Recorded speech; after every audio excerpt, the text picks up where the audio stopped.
मेरे मित्रों, सभी लोगों को जय यीशु। आज हम लोग संत मार्कुस के सुसमाचार अध्याय 10 और वचन संख्या 2 से लेकर 16 तक के वचनों को सुनते हैं, जहां पर ईश्वर का वचन विवाहित संबंधित लोगों के विषय में आज का वचन है। वचन में लिखा हुआ है,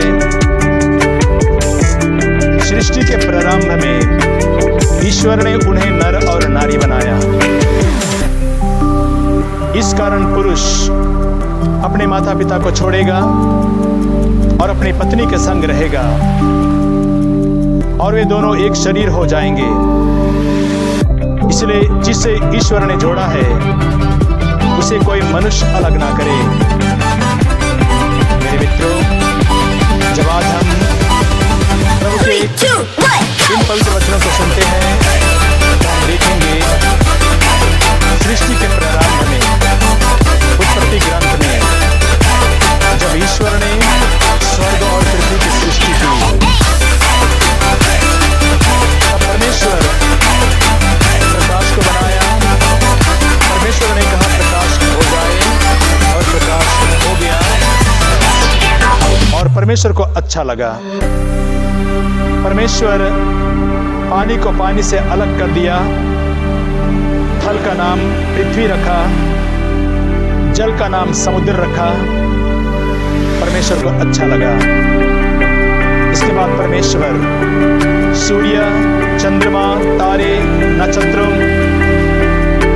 हर चीज को बनाया और परमेश्वर को अच्छा लगा। फिर परमेश्वर हर जीव जंतु को बनाया, परमेश्वर को अच्छा लगा। आज के पहले पाठ में हम देखते हैं उत्पत्ति ग्रंथ अध्याय 2 वचन 18 में परमेश्वर कहता है, मनुष्य के लिए अकेला रहना अच्छा नहीं है। सब कुछ को बनाया परमेश्वर ने, परमेश्वर को अच्छा लगा। लेकिन परमेश्वर मनुष्य के विषय में कहता है, अकेला रहना मनुष्य के लिए अच्छा नहीं। इसलिए मैं उसके लिए एक उपयुक्त जीवन साथी का निर्माण करूंगा। 3, 2, 1, go! और इसके बाद परमेश्वर ने अपनी सारी श्रेष्ठ बनाई वस्तुओं में से मनुष्य को जीवन साथी चुनने के लिए उनको मौका देता है। लेकिन उनमें से मनुष्य का जीवन साथी नहीं मिलता है। तब परमेश्वर मनुष्य को गहरी नींद में सुला देता है और जब मनुष्य गहरी नींद में सो जाता है तो परमेश्वर उनकी पसली से एक स्त्री को गढ़ता है। ईश्वर ने मनुष्य की पसली से एक पसली निकाल ली और ईश्वर ने उस पसली से एक स्त्री को गढ़ा। मनुष्य के लिए मनुष्य की पसली से निकाली गई स्त्री इससे बढ़कर सबसे बेहतरीन और जीवन साथी मनुष्य के लिए हो नहीं सकता है। इसीलिए जब परमेश्वर ने पसली के द्वारा बनाई गई स्त्री को मनुष्य के पास में ले आया तो मनुष्य बोल उठा, ये तो मेरी हड्डियों की हड्डी है और मेरे मांस का मांस। इसका नाम नारी होगा क्योंकि या तो नर से निकाली गई है।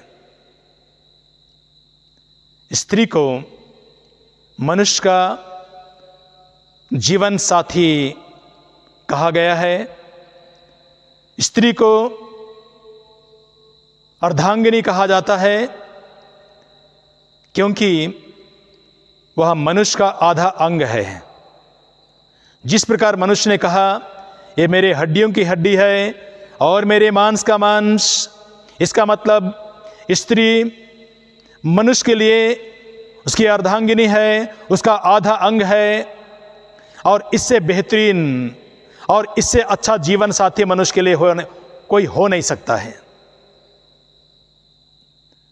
मेरे मित्रों, इस प्रकार सृष्टि के प्रारंभ में ईश्वर ने पति पत्नी को बनाया, और हम आगे देखेंगे जब ईश्वर का वचन कहता है जिससे ईश्वर ने जोड़ा है उसे कोई मनुष्य अलग ना करे। जो कोई भी ईश्वर की इस आज्ञा का उल्लंघन करता है, जिसे ईश्वर ने जोड़ा है, यदि कोई इसको अलग करता है, ईश्वर की आज्ञा का उल्लंघन करता है, तो वह पाप करता है। और जो पाप करता है वह शापित है। जिस प्रकार गलातियों के पत्र में अध्याय 3 वचन 10 में लिखा है, जो व्यक्ति ईश्वर और संहिता की आज्ञा का उल्लंघन करता है वह शापित है, वचन कहता है। और जो शापित है, इसका मतलब है कि आप ईश्वर की दृष्टि में शापित हैं, समाज की दृष्टि में शापित हैं, और मनुष्यों की दृष्टि में शापित हैं। शापित का मतलब आपके जीवन में आप निष्कासित व्यक्ति हैं, आपको बहिष्कृत किया गया है। जब आप शापित हैं तो आप निष्कासित किए गए हैं, आपको बहिष्कृत किया गया है। इसका मतलब आप ईश्वर के माइंड से आप निकाल दिए गए हैं। जब आप ईश्वर के माइंड से निकाल दिए गए हैं तो आप मनुष्य के माइंड से भी निकाल दिए गए हैं। और जब आप मनुष्य के माइंड से निकाल दिए गए हैं तो समाज के माइंड से भी आप निकाल दिए गए हैं। इसलिए जो ईश्वर की आज्ञा का उल्लंघन करता है वो शापित है। इसीलिए हम वचन में देखते हैं कि जिसे ईश्वर ने जोड़ा उसे कोई मनुष्य अलग ना करे। मेरे मित्रों, जब विवाह संस्कार दिया जाता है तो आप वेदी के पास आते हैं। वेदी के पास आप एक पति पत्नी बनते हैं। वेदी के पास आपको आशीर्वाद दिया जाता है। वेदी के पास पुरोहित आपको आशीर्वाद देता है, ईश्वर आशीर्वाद देता है, प्रभु की वेदी से आपको आशीर्वाद मिलता है और समाज आपको आशीर्वाद देता है। इसीलिए आप एक पवित्र जगह में आकर आप पति पत्नी बनते हैं। इसलिए मेरे मित्रों, जब आप पति पत्नी बनते हैं पवित्र वेदी के पास में आकर, तो इस जगह में पवित्र वेदी के पास पुरोहित ईश्वर का प्रतिनिधि बनकर और समाज का प्रतिनिधि बनकर आपके लिए आशीर्वाद का प्रार्थना करता है। आशीर्वाद देते हुए पुरोहित कहता है, इन दंपतियों को प्रभु तो आशीष दे।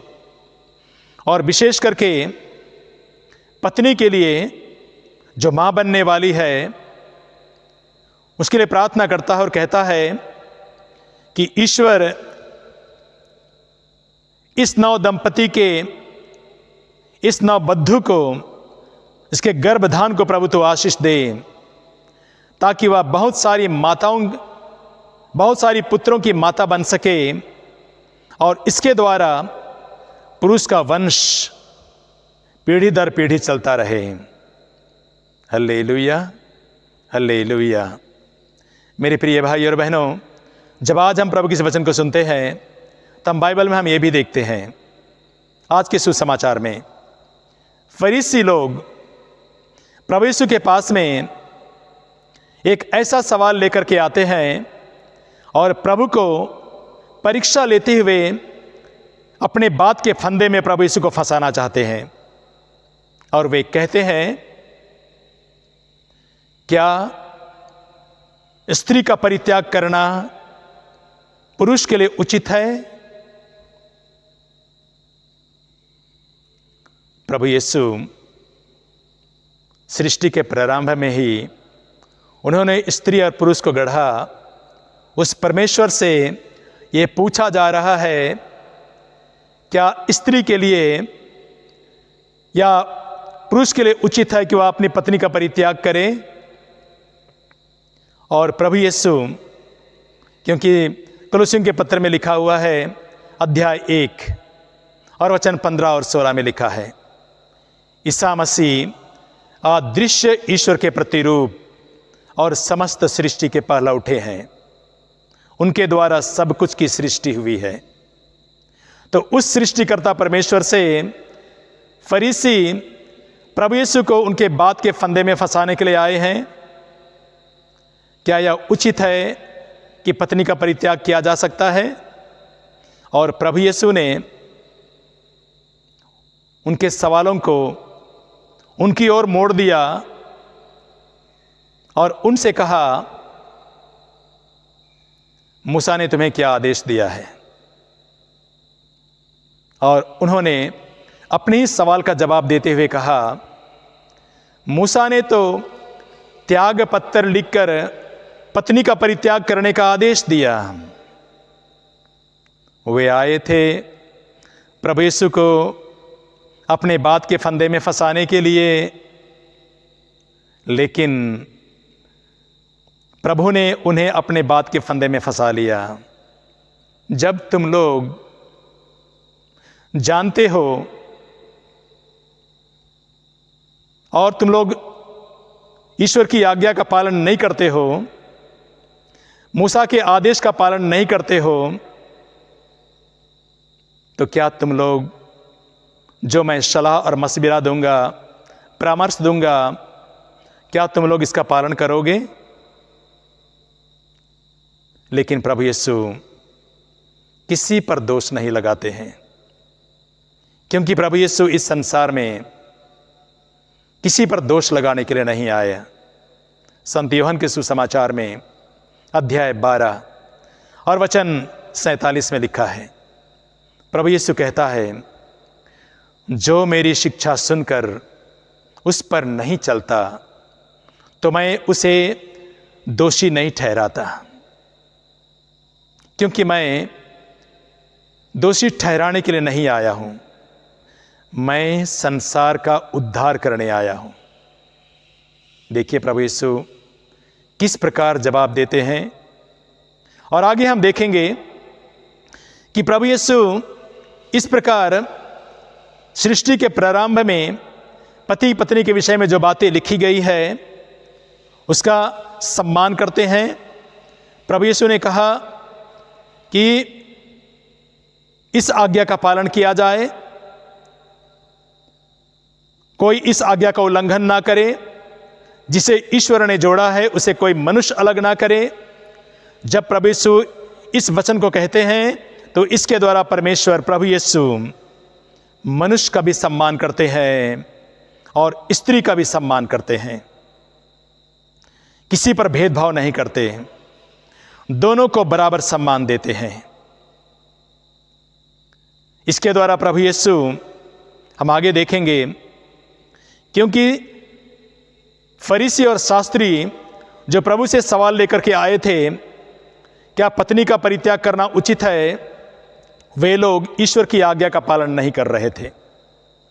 इसलिए जब प्रभु यीशु घर वापस आ गए तब शिष्यों ने प्रभु यीशु से इसके विषय में और प्रसन्न किया और प्रभु यीशु और स्पष्ट शब्दों में शिष्यों को बताते हैं। वे कहते हैं, यदि पुरुष अपनी पत्नी को परित्याग कर किसी दूसरे के साथ विवाह करता है तो वह पहली के विरुद्ध व्यभिचार करता है। उसी प्रकार यदि पत्नी अपने पति को छोड़कर किसी और के साथ विवाह करता है तो वह भी व्यभिचार करती है। इस प्रकार प्रभु यीशु इसके द्वारा यह बताना चाहते हैं कि पति पत्नी जिसे ईश्वर ने जोड़ा है ये कोई तमाशा नहीं है। जब ईश्वर ने जोड़ा है जिंदगी के लिए, जीवन भर के लिए, तो ये ईश्वर की बहुत बड़ी योजना है और इसके द्वारा आपका वंश, आपका परिवार चलता है। मेरे मित्रों, जब आज हम प्रभु के इस वचन को सुनते हैं तो प्रभु यीशु अपने इन वचनों के द्वारा हमें बताना चाहते हैं कि ईश्वर पति का भी सम्मान करता है, पत्नी का भी सम्मान करता है और ये दोनों ईश्वर के द्वारा, ईश्वर की योजना में ईश्वर ने पुरुष के लिए सबसे उत्तम और बेहतरीन जीवन साथी के रूप में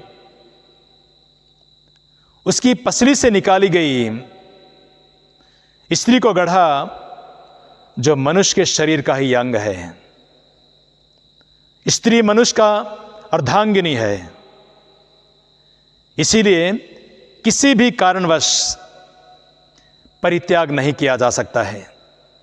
इसलिए प्रभु यीशु व्यभिचार को शापित और उसे घृणा की दृष्टि से देखते हैं।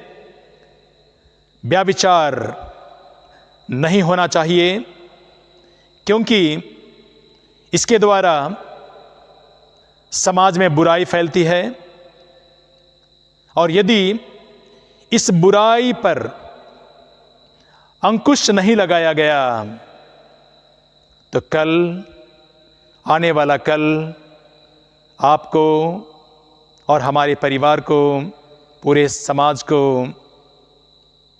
सबों के ऊपर में बुराई का शिकंजा कसता नजर आएगा और आप इस शिकंजे में कस जाएंगे और इस व्यभिचार और बुराई के फंदे में पूरा संसार बंध जाएगा।